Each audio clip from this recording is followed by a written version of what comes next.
I suffered an injury that required some surgical repair, and I have been on the bench as of late. And as WrestleMania 32 beckons, I am doing all that I can, but my position is that of a member of the WWE Universe. For the first time in a decade and a half, I will watch WrestleMania. John Cena is not going to be wrestling at WrestleMania. And I think it's a significant negative impact on the show and WWE as a whole. And Lucas, you have a theory as to why this is like a big loss for WWE, the fact that John Cena isn't going to be participating in WrestleMania this year. Absolutely. I read a report not too long ago with the numbers right now, the attendance numbers for Jerry World in Dallas, AT&T Stadium, where they haven't sold out. They haven't sold out at all. And in fact, they're not even close to breaking the attendance record. What was it, from WrestleMania, the one in Detroit, WrestleMania 3 or something like that? Yep, yeah, 3. Yeah, so they're not even close to breaking that record yet. And with the loss of John Cena now not wrestling at WrestleMania 32, and let alone him announcing it and confirming it, I think that's going to hurt them in the long run. You don't want your face of the company announcing publicly that he's going to miss out on WrestleMania this year. I mean, how many fans are going to be tuned off by that idea and the fact that now they have to, be upset? There's a lot of kids there. I like that, though, because I would rather them specifically state that than to leave it up in the air. There will be a lot more people going home upset if they think Cena's going to be wrestling and then he's not there. If they already know it and it's already been announced, then, but I also see where Lucas is coming from, because knowing that beforehand might turn people away from buying a ticket. They may say, hey, he might be a make or break for a lot of people because he is the face that runs the place. That's just how it is. But on the other hand, I do think that there is a benefit to Cena not being on WrestleMania, and it's not obviously from the business standpoint, it's from the talent standpoint. More people are going to get opportunities to do different things on the bigger stage because of an absence like Cena or Randy Orton, etc. So that is a really big pro to it. And you look at other moments such as even like a WrestleMania 20 when you had guys who had never won world titles before being world champion there, and that was a transition period obviously for wrestling where there wasn't really the top guy. Stone Cold was done, Rock had left for Hollywood, and here we are. Cena hadn't emerged yet, so now you're at a point where Orton and Cena are out with injuries. This is where the Dean Ambrose and the Kevin Owens and different guys can be put in matches that might last longer, even if it is for Owens' sake a mid-card title match. But they'll have a bigger chance to shine, is what I mean.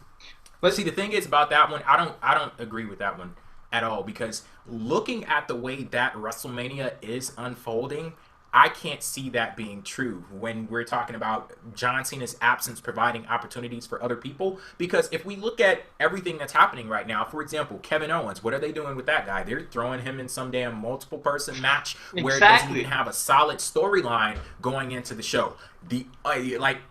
John Cena's absence creating opportunities for young talent. I think the only person that has been given an opportunity because of John Cena not being at WrestleMania is Shane McMahon. That's it, because we had the rumors of it being John Cena versus The Undertaker, and now it's going to be Shane McMahon versus The Undertaker. So I can't, I would hope that was the case. WWE says, okay, our top star is out.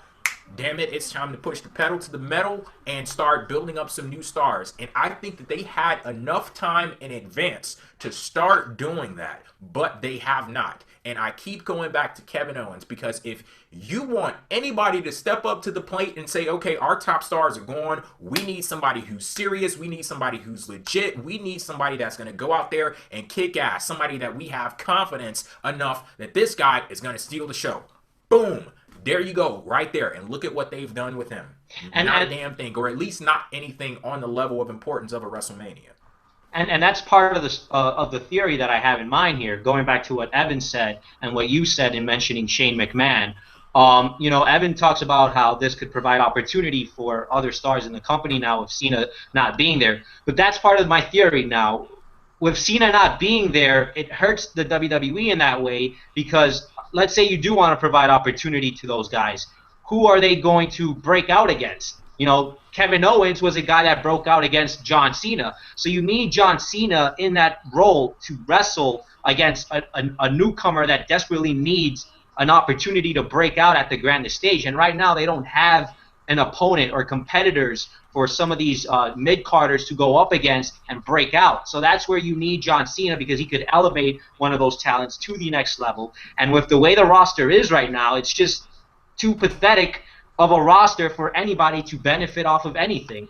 That's why Raw has been so bad. You get the League of Nations filling in roles, and the Wyatt family, and all these characters that we don't care for. Where normally at this time of the year, that role would be fulfilled by a guy like Cena or a Daniel Bryan or a Seth Rollins, and those would be the guys carrying programs and progressing storylines going forward for other guys.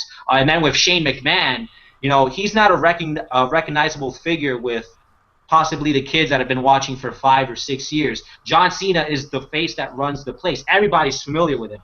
You look at WrestleMania right now, who's headlining? Like 3 or 4 part-timers. Shane McMahon, Undertaker, Brock Lesnar, and I guess you could count Triple H as a part-timer. Yeah, sure. Yeah, these are not guys that are there every week. Not everyone's going to be familiar with these faces. So I think it hurts. It's going to hurt WrestleMania this year. Yeah, and I do too. I think I should rephrase kind of what I was saying. More or less what I mean is it's an opportunity for them to be on the show, maybe even, that they wouldn't have otherwise had. And I mean, yeah, it's not going to do a whole hell of a lot for them, but it'll also give them some exposure, some opportunity that they may have otherwise not been granted. That's really all I mean, because I don't know if they necessarily go as far as Sami Zayn without, if they already have Cena and Orton and everybody else there, I don't know if they go that extra mile. I don't know if they even bother with a multi-man IC match, which won't do anything for their careers, at least immediately, but it will be a memorable moment for Mania for those guys. So it may be an opportunity to get them noticed by the guys in the back, by the crowd in general. If a lot of people are saying, hey, I really like Neville at WrestleMania, then it might tell WWE officials, okay, maybe we should actually do something with this guy. But we already know that creative might hear that every day, and it's in one ear and out the other. So again, it's more or less WWE has to get up off their ass and actually start making new people stars. Mm-hmm. But yeah, they don't have the same level of adversary. The only guys I would akin to that level of adversary of a Cena or Orton would be Lesnar and Undertaker and Triple H, and again, those are part-time guys who I mean, how much are you going to get out of one match? Like Brock Lesnar and Dean Ambrose, let's just say that match is happening as it normally originally was.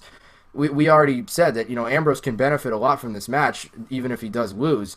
But it's like, he needs to be able to sustain that. It's only a one-day thing. So, yeah, without John Cena on WrestleMania, it does hurt the quality of the pay-per-view overall because, your top star's not there. And I mean, if he was going to face Undertaker, it's not like he was going to be putting over some young talent or anything like that in that case anyway. But that's a nice Legends match to have. It's a match that I've wanted to see at Mania for years, so we're definitely missing out on something. Mm-hmm. Do you guys think he'll still be involved in some capacity, though? I'd like to think so. Maybe somehow. I mean, again, I'm not even a Cena fan. In fact, I'm usually anti-Cena, but him being on the show is best for business. Like, I mean, anybody who knows the wrestling industry understands that John Cena is a big deal, and he puts asses in seats, whether people like it or not. And so him being involved in some way, shape, or form would still be good. Like, even if he was hosting the show or something. Like, they did that with The Rock. Like, whatever. Do something with it. Kim Kardashian. Snooki, right? By the way, Evan, it's funny. You hate Cena. You guys are from the same place. Yeah, we are. Yeah. But it doesn't work like that. It does not. It doesn't. You're right. Me. You're right. It doesn't work like that. But I will admit, Sasha Banks is from here, and I'm an enormous fan of Sasha. And it has nothing to do with. But again, it has nothing to do with why she's from here. But hey, I'm proud to say that she's from here, though, because I'm such a big fan. I'm like, yeah, she's also from Boston, But yeah, I'm pretty sure Cena wore a Yankee uniform one time though when he was Thugonomics Cena, and I was like, man, for a Sox fan, that's was not that it good... for you? Did that do it? It definitely hurt it a little bit for me, even back in the good old Thugonomic days. I don't know. I was like, I understand trying to push the envelope, but that was a step too far. Yeah, I mean, come on. If you're a real Sox fan, you would never don that jersey no matter what. Punk also referred to him as the Yankees and a dynasty or whatever, but yeah. Yeah, that was a hell of a promo.